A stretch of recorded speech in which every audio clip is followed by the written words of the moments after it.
Shout out, tatay. Meron kang dalaga, pero hindi mo nakakakwentuhan kung may crush na siya.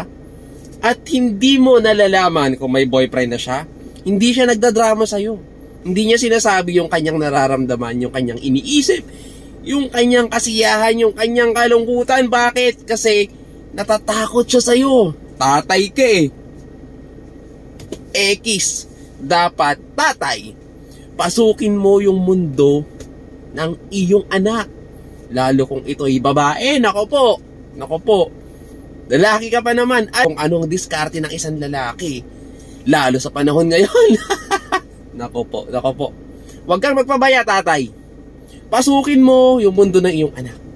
Manonood ka ng Barbie, manood kayo. Nagtadrama, pakinggan mo. Kahit naiinis ka na. May crush? Pakinggan mo, huwag mong pagalitan. Pagsabihan mo ng maayos. Ipaliwanag mo yung consequences, yung kagandahan at disadvantage ng magkaroon ng crush at magkaroon ng boyfriend. Alam mo na, lalaki ka. Hindi ko na sasabihin sa'yo. Good day.